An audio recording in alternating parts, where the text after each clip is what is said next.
Audio 2 पुस्तक का नाम प्राण शक्ति से स्वास्थ्य संवर्धन। लेखक पंडित श्री राम शर्मा आचार्य जी। प्राण आकर्षण क्रिया। प्राण शक्ति को अधिक मात्रा में अपने अंदर धारण करना अपनी शारीरिक मानसिक उन्नति के लिए जरूरी है तथा उन लोगों की तो अनिवार्य आवश्यकता है जिनको प्राण तत्व से दूसरों का इलाज करना पड़ता है। प्राण तत्व संसार में प्रचुर मात्रा में भरा पड़ा है।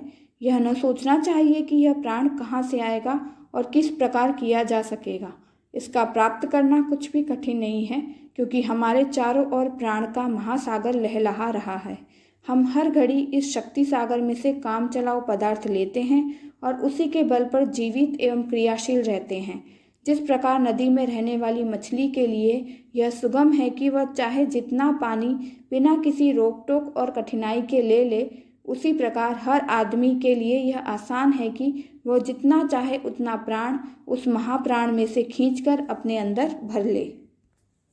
बहुत से लोग सरल और साधारण अभ्यासों को तुच्छ एवं हीन मानते हैं और उन्हें हीन दृष्टि से देखते हैं। उनको यह पसंद होता है कि शब्दाडंबर और कई पेचीदा तरीकों से क्रियाएं बताई जाएं। जितना ही जिस क्रिया में आडंबर हो वह उतनी ही महत्वपूर्ण होगी। यह धारणा वास्तव में ही गलत है। प्रकृति ने मनुष्य के लिए सभी वस्तुएं सरल कर दी है। जो चीज जितनी आवश्यक है उतनी ही उसकी प्रचुरता है और प्राप्त करना सरल है। हमारे लिए हवा सबसे जरूरी है, वह भी थोड़े ही प्रयत्न से मिल जाती है। इसके बाद जिन वस्तुओं की आवश्यकता का नंबर जितना नीचा है वह उतनी ही महंगी और कष्ट साध्य होती जाती हैं। प्राण हवा से अधिक जरूरी है, क्योंकि हवा के बिना तो शायद कोई कुछ दिन भी जी जाए, पर प्राण के बिना तो जीवन हो ही नहीं सकता। यदि इसे प्राप्त करना उन पेचीदे तरीकों के साथ हो जिन्हें बड़े शब्दाडंबर के साथ वर्णन किया जाता है, तो हमारा विचार है कि वह धोखा है। सांस लेने, पानी पीने, भोजन करने के तरीके बहुत आसान हैं। इसी प्रकार प्राणोत्पादन की विधि भी सरल है। हाँ, जिस प्रकार भोजन करने में खूब चबा चबा कर खाने, बीच में अधिक पानी न पीने आदि नियमों का पालन करके उसे महत्वपूर्ण बनाया जा सकता है, उसी प्रकार प्राणोत्पादन की क्रिया को कुछ विशिष्ट रीतियों के साथ करने से उसमें विशेषता पैदा हो जाती है और इच्छित लाभ प्राप्त होता है। प्राण अत्यंत सूक्ष्म तत्व है। जो वस्तु जितनी सूक्ष्म होती है उतने ही हल्के तरीके से प्राप्त होती है। भोजन करते समय उसके रूप को पूरी तरह अनुभव करते हैं। भोजन के टुकड़े टुकड़े के स्वाद को जिस प्रकार मालूम करना कठिन है, भोजन को तुम बता सकते हो कि इसमें नमक, मिर्च, खटाई, मिठाई या अमुक पदार्थ मिले हुए हैं, पर पानी को उतनी आसानी से नहीं जान सकते कि इसमें नदी, कुएं, तालाब या किस मात्रा में कितना पानी मिला हुआ है। हवा की बात तो इससे भी सूक्ष्म है। विशेष ध्यान दिए बिना यह मालूम भी नहीं होता कि हम सांस ले रहे हैं, और इस बात का आम तौर से ध्यान नहीं रखा जाता। प्राण तत्व इन सब पदार्थों से बहुत अधिक सूक्ष्म है, इसलिए इसका लेना छोड़ना इंद्रियों द्वारा अनुभव नहीं किया जा सकता। गर्म लोहा कुछ देर खुली जगह में छोड़ दिया जाए तो वह ठंडा हो जाता है। कारण यह है कि आसपास की ठंडी हवा उसे छूती हुई बहती है और उसे अपना गुण दे देती है। हवा ने लोहे का कौन सा हिस्सा छुआ, कहाँ से होकर आई, कहाँ होकर गई, इस प्रश्न का तुम बारीकी से उत्तर नहीं दे सकते। इसी प्रकार यह नहीं मालूम होता कि प्राण तत्व किस छेद में होकर किस प्रकार घुस जाता है और कहाँ से होकर निकलता है। हवा को ही लीजिए, वह नाक या मुंह द्वारा ही शरीर में नहीं पहुँचती, वरन समस्त शरीर के रोमकूपों से होकर भी आती जाती है। जिस प्रकार एक्सरे ठोस पदार्थों के भीतर भी घुस जाती है, जैसे साफ कांच को हमारी दृष्टि पार कर जाती है, उसी प्रकार शरीर के हाड़ मांस का कोई प्रतिबंध प्राण शक्ति के आने जाने में कुछ भी बाधक नहीं होता। नदी समतल भूमि पर बहती रहती है, कहीं कोई विशेषता नहीं होती, किंतु यदि उसके तल में गड्ढा बना दिया जाए तो अन्य स्थानों की अपेक्षा उस स्थान पर बहुत सा पानी एकत्रित हो जाएगा।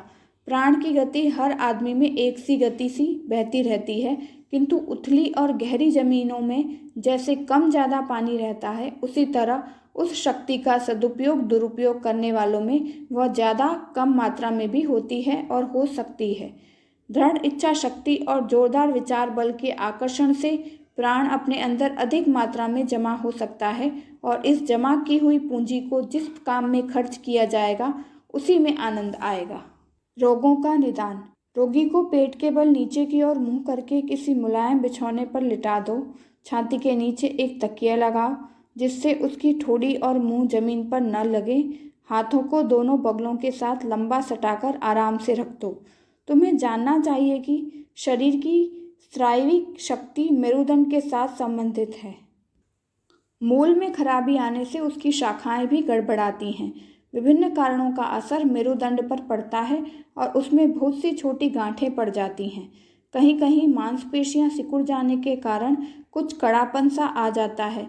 इन विकृतियों को रोगों की जड़ मानते हुए उसका निदान बड़ी सावधानी से करना चाहिए। पट लेटे हुए रोगी की गर्दन के नीचे जिस स्थान से रीढ़ की हड्डी उभरी हुई मालूम पड़ती है, अपने दाहिने हाथ की तर्जनी और मध्यमा उंगलियों को इस प्रकार रखो कि रीढ़ की हड्डी उन दोनों के बीच आ जाए। अब धीरे धीरे इन उंगलियों को नीचे सरकाओ और बहुत ध्यानपूर्वक देखते चलो कि कहीं कड़ापन, गांठ, नसों में ऐंठन तो नहीं है। इन तीनों में से एक भी जहां प्रतीत हो उस स्थान को नोट कर लो। उस स्थान को याद न रख सको तो खड़िया की रंगीन बत्तियों से निशान लगा दो। तीनों बातों के लिए तुम इच्छानुसार अलग अलग रंग चुन सकते हो, जैसे कड़ेपन के लिए सफ़ेद, गांठों के लिए गुलाबी, ऐंठन के लिए पीला। इन रंगों का कोई नियम नहीं है, यह अपनी सुविधा की बात है। जो चिकित्सक उन स्थानों को याद रख सके, उन्हें तो इसकी बिल्कुल ज़रूरत नहीं है। इस प्रकार इन तीनों बातों को अच्छी तरह अपने मन में रख लो। अभी दो बातें तुम्हें और भी जाननी हैं, वह है अनावश्यक सर्दी और गर्मी। उंगलियों को उल्टा करो और उसके पृष्ठभाग को चौड़ा करके धीरे धीरे रीढ़ के आरंभिक स्थान से लेकर अंतिम भाग तक लाओ। चारों उंगलियों को आपस में सटी हुई इस प्रकार तिरछी रहनी चाहिए मानो मेरुदंड कोई चाकू है और उससे चारों उंगलियों को एक साथ काटा जा रहा है। कई व्यक्तियों के उंगलियों के पृष्ठभाग के ज्ञान तंतु पूर्ण सचेत नहीं होते और वे सर्दी गर्मी का ठीक अनुमान नहीं कर सकते। ऐसी दशा में हथेली की पीठ से यह काम लिया जा सकता है। साधारणतः पूरे मेरुदंड में एक समान गर्मी रहती है, पर जहाँ कहीं वह कम ज़्यादा हो उस स्थान को भी मालूम कर लो। अब तुमने रोग की इन 5 मूल बातों को जान लिया। यह ऐंठन, सूजन, गांठ, सर्दी, गर्मी रोग के कारण हुई या उनकी वजह से रोग हुआ, इस बहस में पड़ने की तुम्हें ज़रूरत नहीं है। असल में साधारण तर्क या मामूली उपकरणों से यह बात जानी नहीं जा सकती। किसी के शरीर की यदि इन दिन रात हर घड़ी मनोवैज्ञानिक यंत्रों द्वारा परीक्षा होती रहे तभी यह बात मालूम हो सकती है। मोटे अनुमान इस मामले में सही नहीं बैठ सकते। जब तक हर चिकित्सक हर मरीज के लिए बढ़िया प्रयोगशाला का प्रबंध न कर सके, इन बाल की खालों को उधेड़ना छोड़ देना पड़ेगा। शुरुआत चाहे जिधर से हुई हो, पर अब रोग का मूल स्थान यह है। इन छोटी छोटी विकृतियों में सुधार होते ही बीमारी अपने आप अच्छी हो जाएगी। पीड़ित अंगों के स्थानीय उपचार भी करने चाहिए, परंतु मूल स्थान को नहीं भूलना चाहिए। रक्त विकार के कारण उठे हुए फोड़ों को कोई मलहम लगाकर अच्छा किया जा सकता है। सिर के दर्द को एस्प्रिन खिलाकर तुरंत बंद किया जा सकता है, परंतु यदि उसके मूल कारणों को भी दूर न किया जाए तो बीमारी कुछ समय बाद उसी रूप में या किसी दूसरे रूप में फिर पैदा हो सकती है। इसी प्रकार पेट, छाती, सिर आदि का स्थानीय प्राण उपचार करते समय मेरुदंड स्थित रोगों की मूल को खोदना भूल नहीं जाना चाहिए। अनुभव में आया है कि कड़ापन, सूजन के लिए श्वासोच्छ्वास, गांठों के लिए स्पर्श, ऐंठन के लिए कंप, सर्दी के लिए मालिश और गर्मी के लिए मार्जन अच्छा उपचार है। जहाँ जिस प्रकार की जैसी आवश्यकता प्रतीत हो उसका निर्णय चिकित्सक को अपनी सूक्ष्म बुद्धि के अनुसार करते हुए रीढ़ का उपचार करना चाहिए। रोग का स्थानीय उपचार करने से पहले रीढ़ की परीक्षा और उसकी चिकित्सा करना आवश्यक है। तदुपरांत पीड़ित अंगों पर प्रयोग करना चाहिए।